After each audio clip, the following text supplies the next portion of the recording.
but I'm sad to say I'm on my way.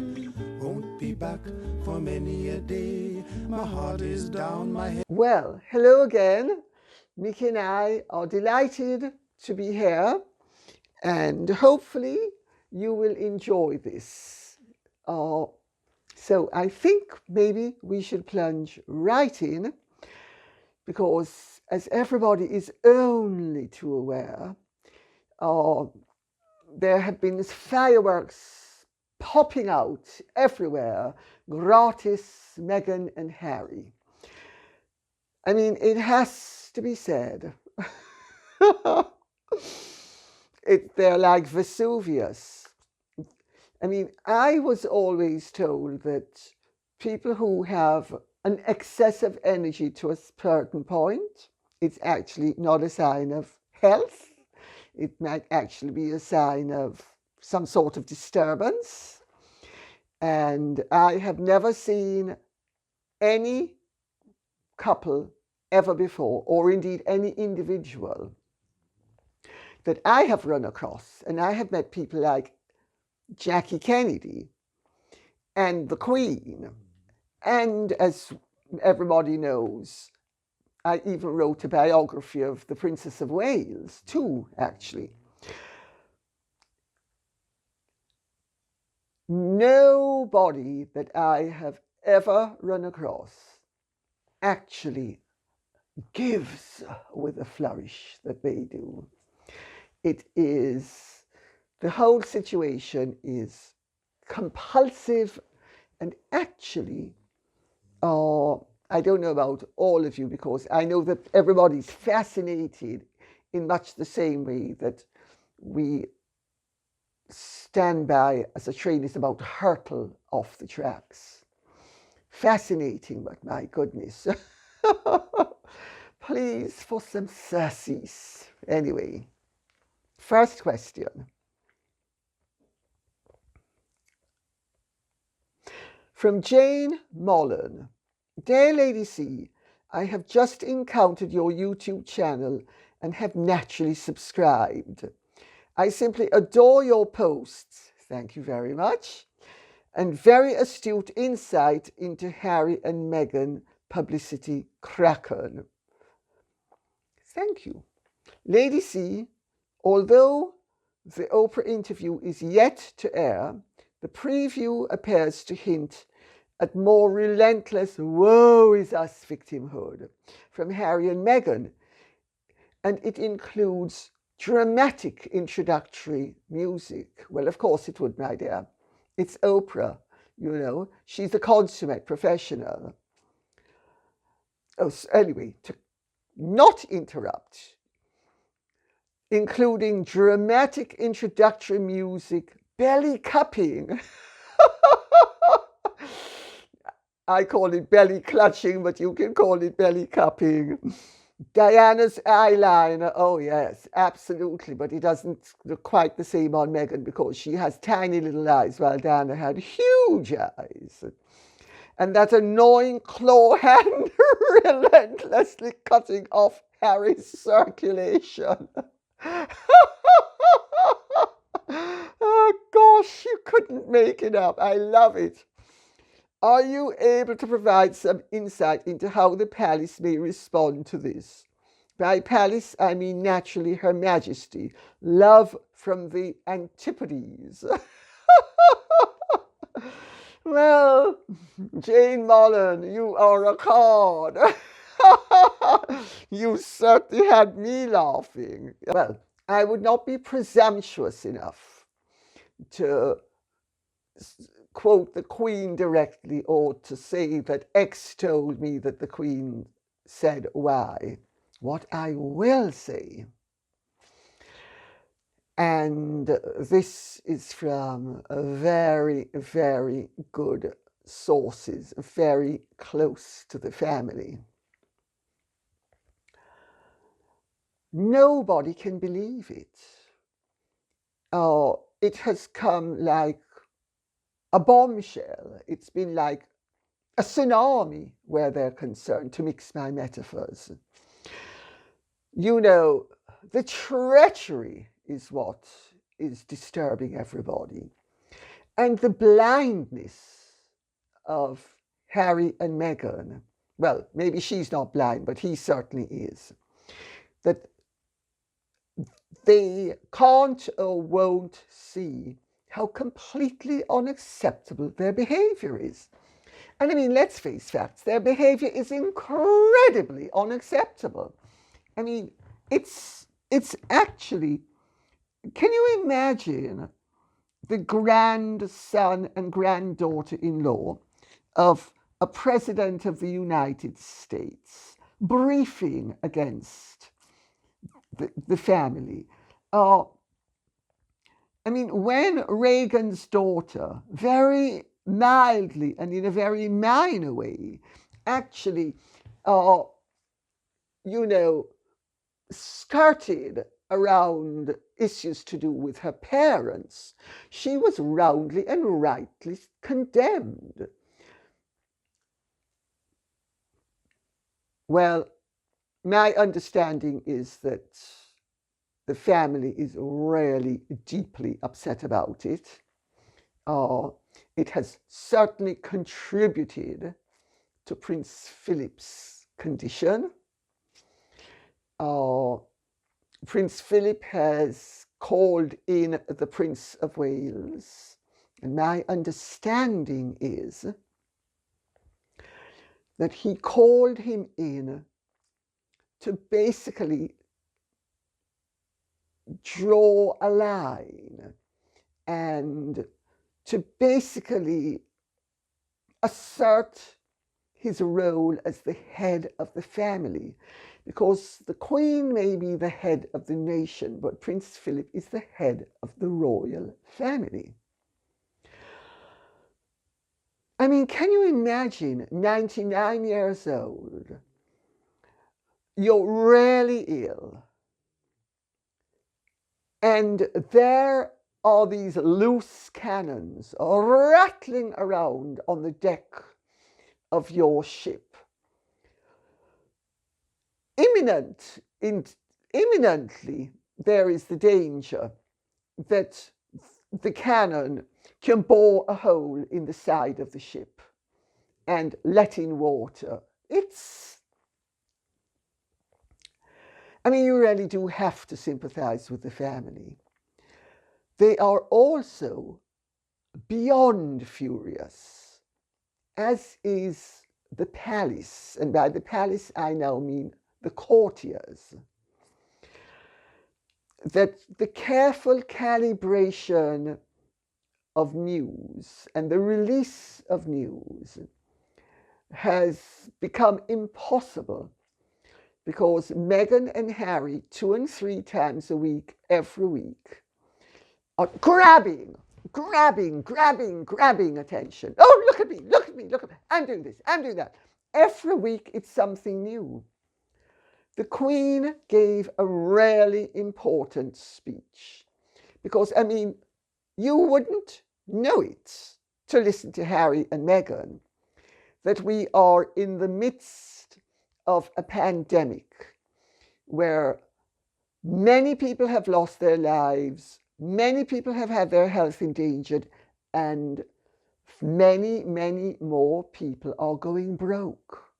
You wouldn't know that if you listen to Harry and Meghan. It's like, it's business as usual. It's all about me. It's all about me. Well, the Queen gave a speech, as I'm sure some of you will know, appealing to the people of Britain to please take the vaccine, that she has taken it, that she thinks it's perfectly safe, that the way to save the economy of this country is for as many people as possible to be vaccinated as quickly as possible. We, at the moment, along with Israel, have the distinction of being one of the 2 nations that we are a roaring success story in getting the populace vaccinated. And the politicians and the people generally want this to proceed apace. And the Queen was asked, and she agreed to. She got vaccinated. Prince Philip got vaccinated. I have been vaccinated. I have friends who do not want to be vaccinated. I know there are all sorts of conspiracy theories about Bill Gates going to implant X, Y, Z, A, B, and C. I actually thought, I'm sorry, I'm going to get vaccinated, and I got the AstraZeneca. And although I haven't had flu since 1976, but the point is, I'm 71, and even if I wasn't, and even if I was not in robust good health, unless there was something radically wrong with me, I would certainly have the AstraZeneca, and did.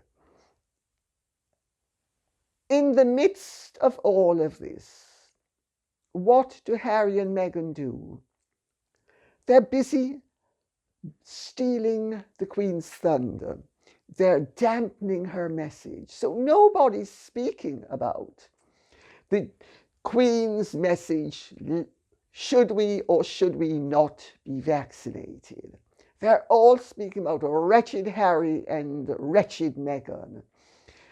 And yes, Meghan with her belly clutching, like she's the only woman on earth who ever got pregnant.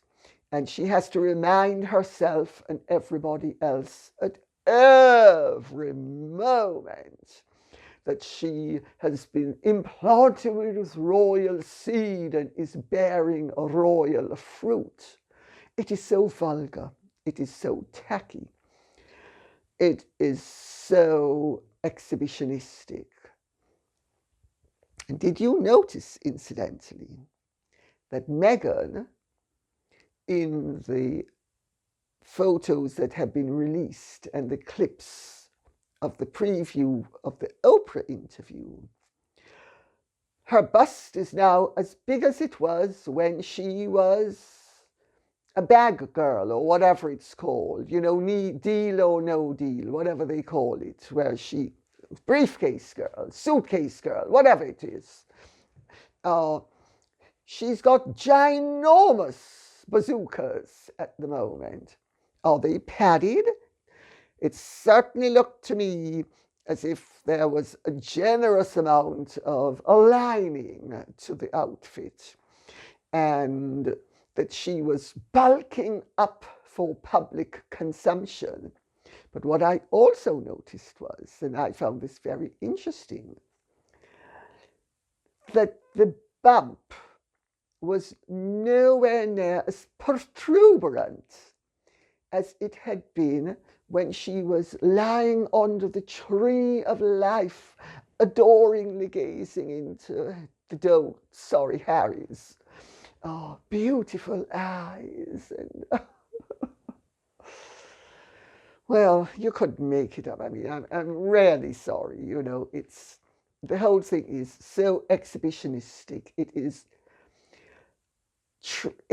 And I don't want to insult trailer trash, because many trailer trash people have dignity, but it is the worst of trailer trash come to life. Next question.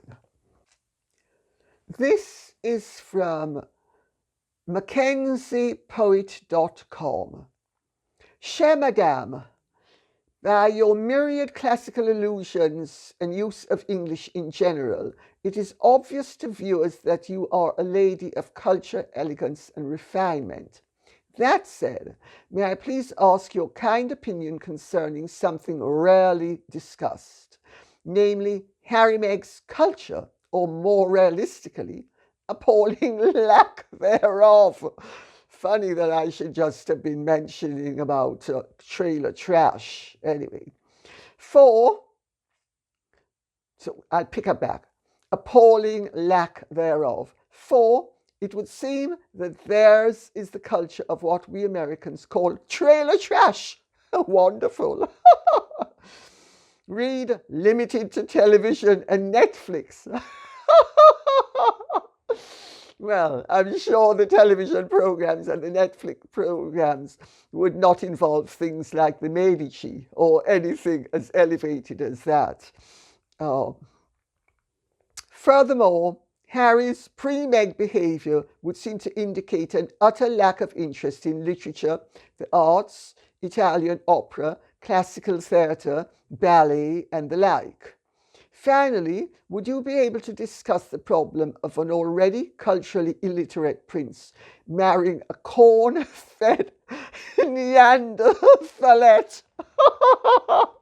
I don't believe this. Mickey, this is hysterical. Sorry. Oh,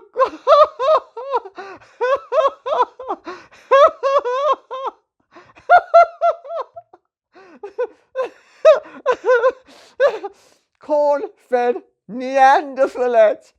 Given that the epithets of ditz and airhead in our popular usage are synonymous for actress, we do, as a rule here, not have cultivated actresses in America as you do in Britain.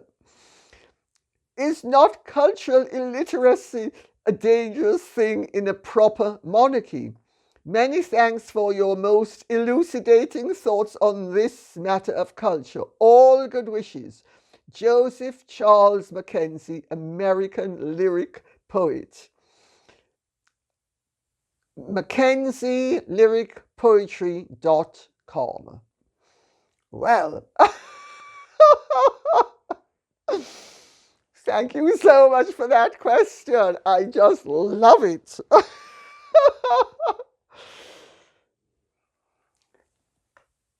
The problem with heredity is a problem that we share with many other things in life, like democracy.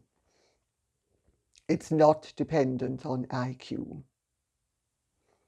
It's not dependent on good taste. It's the luck of the draw. Monarchy normally, from birth, trains up its participants to be disciplined, to be dutiful, to function up to the capacity that their role requires. That requires discipline and breeding. Diana was not disciplined. Diana, despite the fact that she came from an eminent family, was very badly brought up. In my first Diana book, I recount an incident where one of her sisters, I believe it was Sarah, brought her horse inside. Not funny. Despite that all, Diana superficially had good manners. But she did not bring her children up to be disciplined. Fortunately, William has innate good sense and he has grown into his role and wanted to grow into his role, while Harry has not wanted under Meghan's ministrations to either grow into or execute his role. And you know, an awful lot of Americans who are very fond of Harry and Meghan don't seem to understand that theirs has not been a bid for freedom. Theirs is a bid for greedy satisfaction of their desire to be multi-millionaires and preferably billionaires with worldwide political influence. So we're speaking about untrammeled ambition here. Had Harry not been the airhead that Diana used to say he was, and I have to tell you, Diana actually had very good taste in music. She actually was a rather good pianist. So Diana was not a cultural illiterate. Irrespective of what some people might think, she was not dumb. Harry is dumb. Harry has no interests beyond, and I will not even mention what they are, but I will point out there's a reason why Madame Récamier used to recline on a chaise longue. And the horizontal has great appeal to people who have very little brains in this head.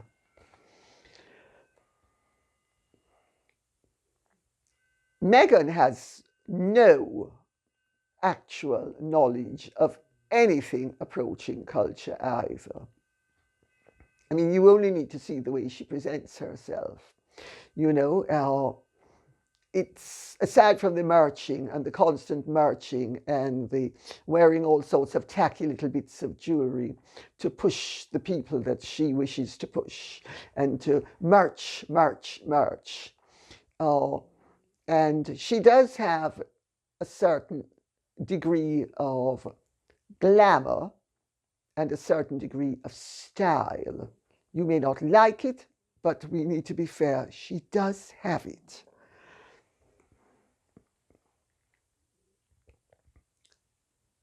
Aside from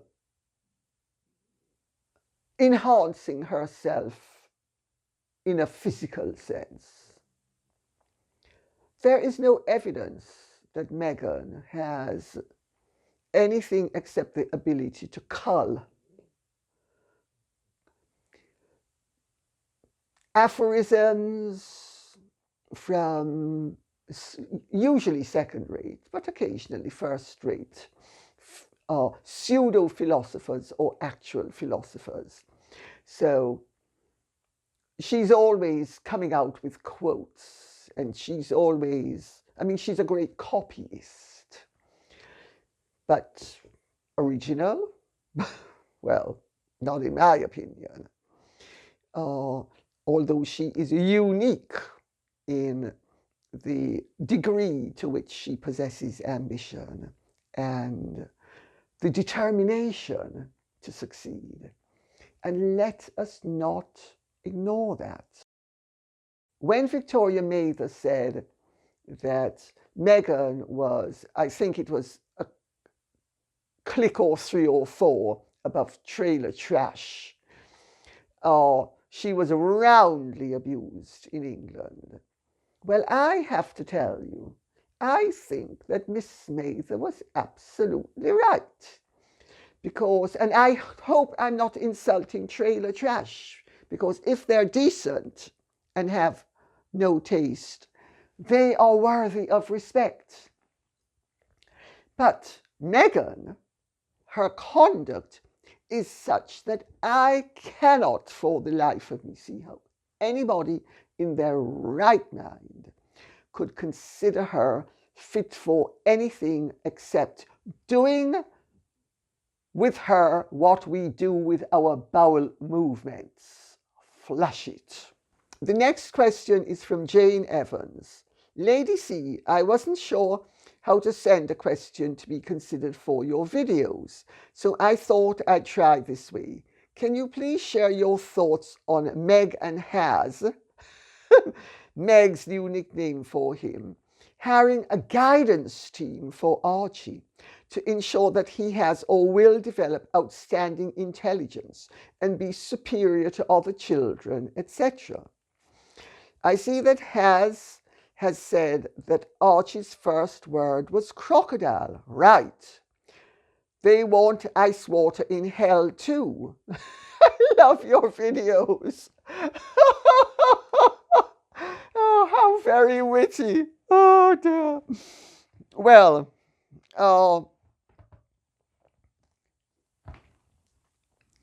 It would be really rather entertaining if they have hired a guidance team for Archie to make him maybe Einstein Mach 2, or maybe Einstein multiplied by 2, which would, of course, be a great tragedy because he will grow up to be able to see through both parents very readily. So I would actually hope, if I were Harry and Meghan, that the child grows up to be as dumb as his father. That would be my hope if I were in her shoes. It is always a bad idea to put extreme and extraordinary pressure on a child so that it functions beyond its potential. It's one thing to function within and possibly even nearly or up to your potential, but it is quite another to function beyond your potential. If you function beyond your natural talents and abilities, you are perceived by people as being a fraud. You are perceived as being a BSA, bull something artist. I don't think the apple is falling very far from the tree as I am speaking, because I'm sure one or two BSAs of the highest order will spring to mind. Why would any parent want their child to grow up to be superior unless they have absolutely no concept of what life is all about and what true values are all about and what sterling virtues are all about? They are not about being superior. They are about as being as good as you can be. Some, not all of the time. Nobody except somebody who is compulsively competitive and actually compulsively driven would wish to be functioning at their optimum capacity at all times. That would be the quickest route to burnout, unless, of course, you are psychotic or sociopathic, in which case, on the one hand, if you're psychotic, you need to expend the excesses within your personality, and if you are sociopathic, you need to fill the empty spaces, preferably with as much noise as possible. I hope for Archie's sake that this is not a true story, because if it is a true story, that child is going to have the most unenviable life. And I can tell you, there's nothing more, there's nothing that is more disheartening in life than being saddled with destructive parents. And as for Harry saying that Archie's first word was crocodile, I thought it was anti-disestablishmentarianism done in all its singular glory. I mean, crocodile, his first word? I mean, Harry really must think we are all absolute idiots. It is physically impossible for any baby to say a complex 3-syllable word like crocodile as its first word. It is utter rubbish. But there we go. Harry and Meghan is not enough that they are the greatest couple on earth, going to change the world, going to teach everybody what we should do, how we should think, how we should behave, where we should live, when we should travel. Oh, we've got to listen to them all day, every day, at least 3 times a week. And now they're boosting up the child as being this hypergenius. Well, I don't for a second buy what I regard as the lie. Crocodile. Unless, as one of the viewers said, Harry and Archie were looking at Meghan when he said that word, which even then, though, it wouldn't have been his first word. Just ridiculous. I mean, are we supposed to believe claptrap? I mean, it's unbelievable. And you know, the irony is, these two figures of mockery, because they're mocking themselves, but they're also mocking us. They actually expect intelligent people to believe the fecal matter that flows out of their mouths. Next question is from Mickey. You can come up if you want. Come on, you can come up. Good girl, good girl. Where did you go? Where did you go? Did you go to try to find the ghost? Did you go to try to find the ghost? Which ghost did you try to find? The ghost of Christmas past? The ghost of Christmas present? The ghost of Christmas future? Or maybe the ghost of ridiculous people? Okay, here we go, Mix. Next question is from Heather Hippier. Dear Lady C, shouldn't the name Princess Diana become a national heritage and only used publicly if Prince William agrees as well? Harry is abusing the name of Princess Diana, but he should be stopped. Harry is using this name as it would be a free trademark for everybody. I'm wondering if the Queen can forbid the usage of the name Princess Diana, since she was famous just because of her status within the royal family. Well, Hedda Hippier, I have to tell you, no, nobody can trademark their mother's name. Well, I mean, you can trademark your mother's name, but the Queen certainly couldn't ban Harry from using his mother's name. And my understanding is that it has been made perfectly clear to Harry that his brother and other members of the family do not approve of the merchandising use to which Harry and Meghan have been putting Diana's name. But there is nothing that the royal family can do to stop it, because she was his mother. And as long as Harry is alive, he has the right to speak about his mother.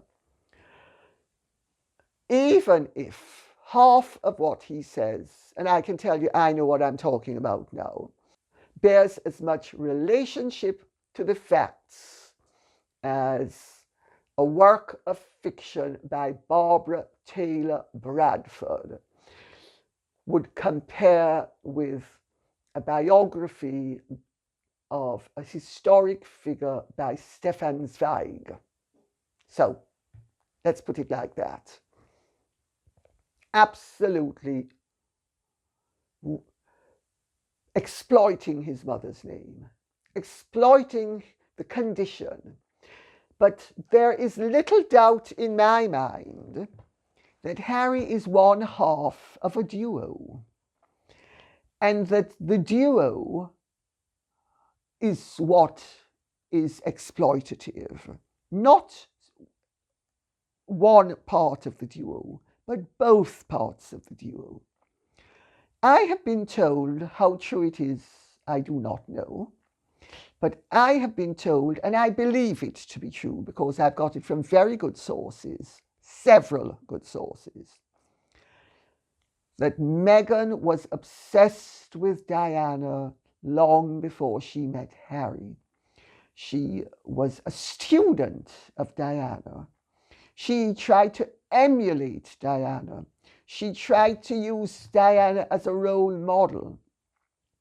And she then happened to cross paths with Harry, since when she has been merching and exploiting and utilizing and capitalizing upon her knowledge of Diana. And I was told by somebody who knew her very well that Meghan had made a serious study of my Diana biographies and understood that that was the key to Diana, not the pap that dear old Andrew Morton, sweet as he is, had foisted upon humanity as Diana's mouthpiece. My books. And so Meghan has a great insight into Diana, the way Diana functioned. She has used many of Diana's tactics and modes of behavior to not only press Harry's buttons and gain his trust and make him as malleable as he now is, but also to maximize the hold she has over him and to use the more destructive aspects of Diana's personality. And she did have destructive aspects to her personality, whether people want to believe it or not.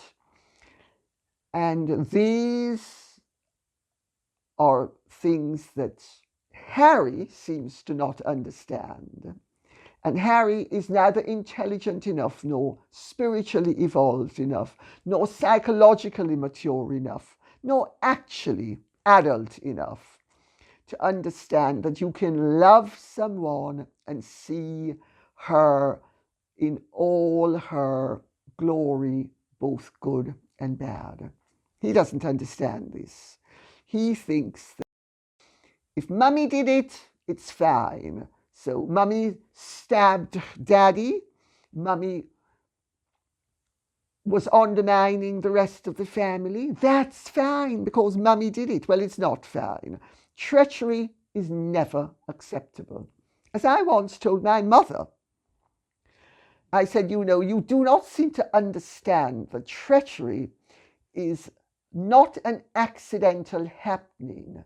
It is the manifestation of a character flaw. And if you can't get the hang of that at your age, don't expect me to be cutting you any slack when you behave treacherously. And that is the reality of treachery. That's the reality of undermining your family. That is the reality of betraying the interests of your loved ones for your own selfish purposes. It is never acceptable, as far as I'm concerned, to betray your loved ones because you stand to gain at their expense. It is unforgivable. It is unacceptable. If Harry and Meghan's supporters are too dumb and unintelligent and uneducated and unenlightened spiritually, emotionally, psychologically, or in any other way to understand that treachery in motion is fascinating but deplorable, they will ultimately help to boost Harry and Meghan. But Harry and Meghan are not commendable.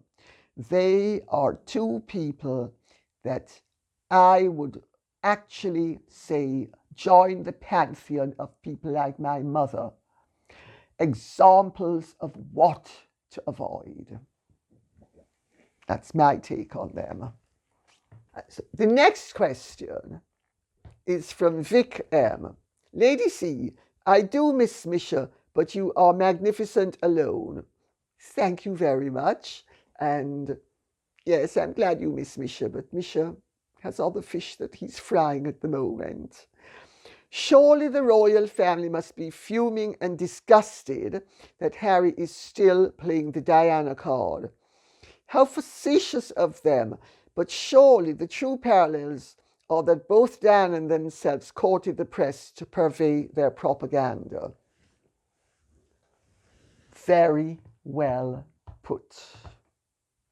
They're all people who have prostituted their positions and themselves and the interests of those close to them to enhance their public profile. It's as simple as that. And yes, the family is beyond fed up. My understanding is that they are furious beyond measure, and that they understand, you see, that Harry is willingly allowing Meghan to undermine the institution of the monarchy. That is their positions, so that she can make them a load of money on the back of how disadvantaged they have been. I mean, you couldn't make it up. You absolutely couldn't make it up. And I have to tell you, I used to say, when Diana, the daughter of an earl, a multimillionairess in her own right, pretends that she is hard done by and a victim of an unfortunate fate and of a terrible family. I mean, yes, Diana had big issues within her family. She did suffer damage emotionally and psychologically as a child. And yes, she was deserving of compassion for that. But does that make you a victim? I'm sorry, it doesn't, I mean, let me put my cards on the table. I had a far tougher life than Diana. And you don't hear me going around saying I was a victim and cut me slack because X happened and Y happened and Z happened. Everybody is a victim in some way. And only those who are very weak or sociopathic always play the victim card. And I'll tell you better, true victims never play the victim card. I know people who are disabled. Only if they absolutely can't do it will they allow you to help them.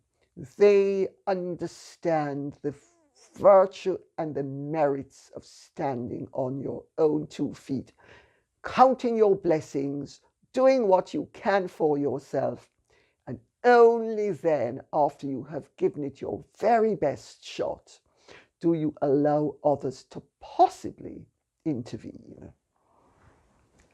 And now for our final question. Victoria Batnam. Harry and Meghan have a plan. They are going to need service, in quotes.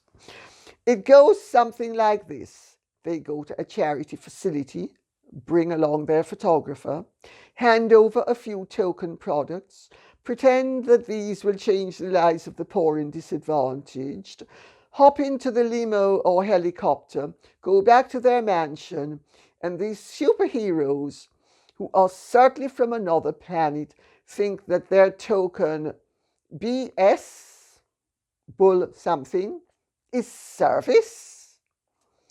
I couldn't agree more, my dear, so far. I cannot agree that they will ever do the decent thing of relinquishing their titles and cease trading on the back of their royal connections. We'll see. Very, very likely that they won't. Poor William, are they on speaking terms, and will these two hazards, another link to Diana via her surgeon boyfriend, be allowed to attend royal ceremonies and occasions? I do not believe that the majority of the British people would want this and would really like Charles as the future monarch and the boy's father to publish a severe reprimand. All respect to our Queen, and you too, Lady C, our own Boadicea. Gosh, well, thank you very much. I now rather like the ring of that. Some people would say I am like Boadicea, but other people would say I'm just a battle axe. Yes, well, to take the question in its parts, I'm going to have to look at them. Yes, with Harry and Meghan, it's an awful lot of show and very little go. You know, we're very magnanimous. We are going to make a donation, £10 per month to a charity. My God, such generosity. So generous. So we're going to give X, but nobody's allowed to say how much it is because it's most likely an unimpressive figure. I mean, you do mention the word bull. I think I would have to agree. Maybe I'm being a cow, but I still think it's bull. And yes, they do go to a charity facility. They do their thing. I mean, for instance, Meghan, when she was in Canada, I understand, she proposed herself to go to Women's Refuge. They had to pay for her to get there and for her to get back. And she swanned in to tell them how much she approved of what they were doing. All, of course, photographers present. Everybody needs to know how wonderful I am. Gotta be broadcast. I won't exist except in the eyes of others. Yeah, it's painful to behold. It's painful to behold, and it cheapens giving. It cheapens charity. It cheapens service. Service? They don't seem to understand. Public service is not the same as self-service.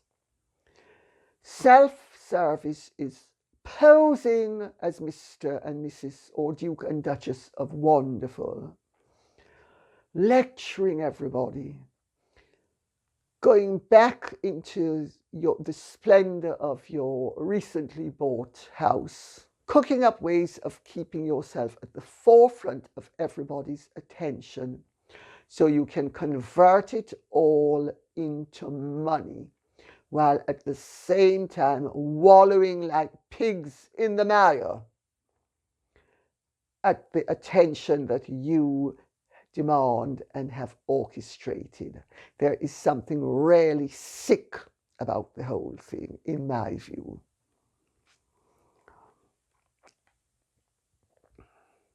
I don't think they will be relinquishing their titles voluntarily. I don't think he will be. But there is a move afoot to try to encourage him to do so. And let's see what happens. The royal family are not eager to set a precedent of somebody being stripped of his titles, except under the most extreme of circumstances.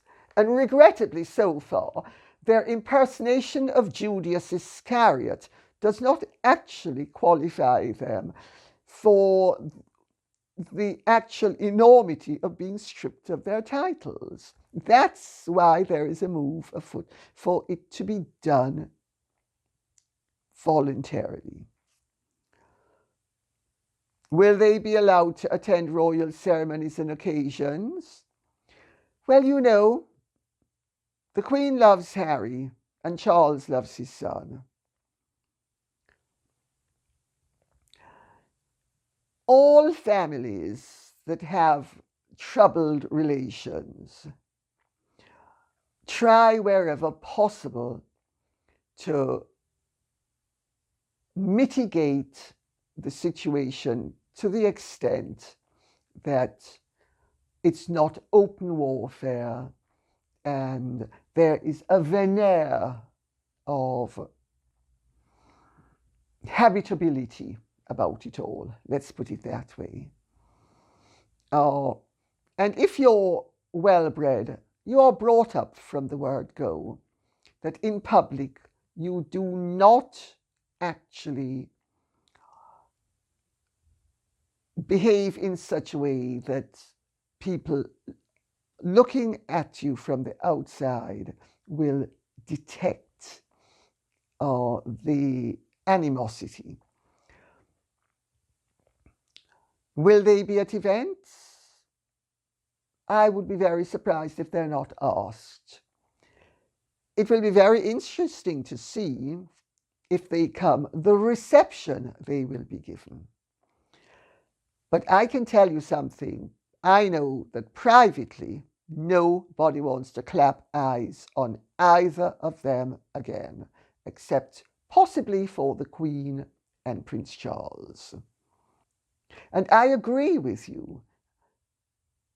I too do not believe that the majority of the British people want this.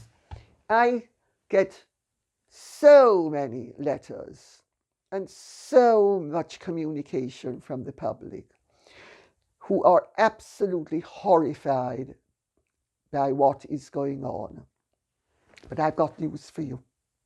This one is going to play and play and play until something really enormous happens that's going to jerk their chain.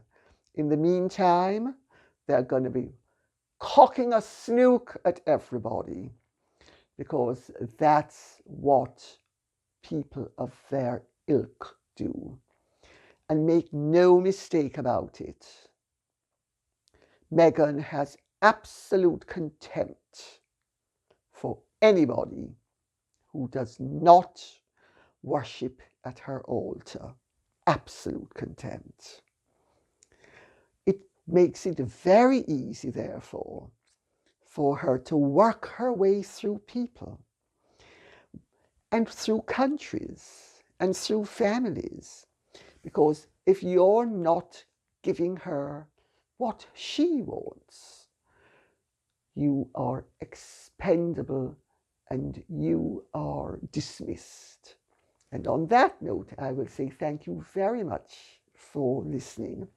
I hope you have enjoyed this. Please keep the questions coming in, and please like, subscribe, hit the notification bell, and share. Got it this time. Hopefully I won't forget it for the next time. Thank you so much. God bless. Bye.